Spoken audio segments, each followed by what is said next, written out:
Yeah, so I'm back once again to talk about my whole experience of Lyme disease and all the co-infections that ended up coming with it 3 years ago. So roughly, yeah, 3 years ago, after 3 to 4 months of just misdiagnosis and stupidly bad symptoms, I finally got put on the right path to finally get better, or just focus on what's actually wrong. But at the start of it, like, I just woke up one day and shit just wasn't right. I wasn't able to go to the toilet. Like, I was constipated for 3 months. Yeah, 3 months.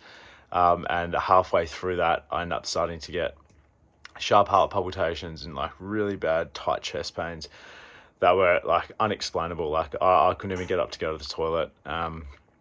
There were times where days on end I couldn't even get to sleep because I was too scared of going to sleep and not waking up the next morning, and like death was just constantly flowing through my mind.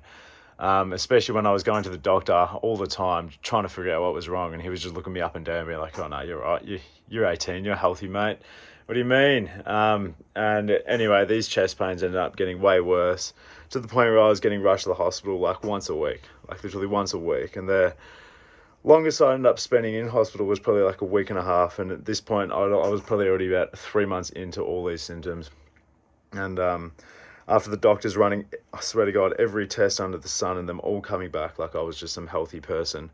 Yeah, there was just one night after Mum left, and I just broke down, man. I just started bawling my eyes out. I was so over it. I was so over life. Like, I did not want to continue like this. I had chronic pain throughout my whole body. I was getting sharp pains in between my eye sockets, my penis, circulation pain down my arms, tingling sensation down my feet, fingertips. My memory loss was that bad that, like, I literally at that point in time I forgot like half the stuff that happened in my teenage life. And my brain fog was that bad that I couldn't even reach out to my mates properly or even speak to my mum properly about it. Like, I just felt so alone. I can't even describe to you what I was mentally going through at that point in time. But anyway, that's out of the question. Been there and done that, sadly. But anyway, I just broke down, man. And one of the nurses heard me, and we started talking about what we think it is, because this is like, the doctors are trying, like they were trying, they were doing all these tests, but nothing was coming back. So Mum took it into her own hands to do some research and got me to fill out a questionnaire with about 100 questions on it, in regards to symptoms and stuff, just to hopefully get us in the right direction. On this thing, man, I ticked like 98 of them. So after that, we were pretty set in the idea, like, I could have Lyme's. And yeah, I mentioned this to this nurse. It was like 3 o'clock in the morning. She could have been working, but no, she stopped and she just had a chat with me because she heard I was crying. And yeah, she mentioned that her old man sadly passed away from it a few years ago, and she referred me onto the best person in this entire world, called Dr. Kemp. This man saved my life 3 years ago, and I would not be standing where I am today. I would not have gotten this far. Like, I got diagnosed with 30 odd co-infection to Lyme and Lyme itself. And 3 years on, I'm now down to 7. They're the hardest ones to get rid of, but I'm getting there, and I wouldn't have done that without him. And after speaking to him and getting put in the right direction through him, little do I know back then that it was actually illegal to treat, and this man has been getting hounded by the health department for years on end just because he's saving people's lives, man. And yeah, I made a video about 8 months ago, and it went for far too long, and I didn't get the attention span of the intended audience. But also didn't get into why I actually made that video. So I definitely did it for awareness and stuff, spread the word about it, because not many people actually know about it. People have heard about Lyme disease, but they don't know anything about it, But the main reason was because legally I didn't know what I could and couldn't say in regards to my doctor, Mr. Kemp. So about 8 months ago, I went to go see him for my own health stuff, and yeah, one of the receptionists just said, yeah, he's on long-term leave, don't know when he's coming back. And yeah, my naturopath mentioned that that's not the case at all. The health department have just, pulled the pin on him actually being able to treat people and be a doctor. So, ever since that point, he's just been sitting at home trying to fight these people for his right to be able to save people's lives. Like, this guy is literally saving people's lives. He saved mine. He would have saved hundreds of other people's lives. and the fact that he's not able to be a doctor anymore. Just think about all the patients that he would have been treating. Think about where they're at now. You know, like, I'm lucky enough that I've got age on my side. Like, I'm only 21. And I have definitely gotten better. Like, I still go through all the symptoms I originally started with, but they're definitely a lot more under control, you know. But there's older people, like there's people 70, 80 years old that are where I was 3 years ago, and I can guarantee you that they'd be bedridden in a 10 times worse place mentally than where I was. Like, you know, if I had to go through that whole experience again, I would have told myself the second I found out, you know, Lyme disease was in my body.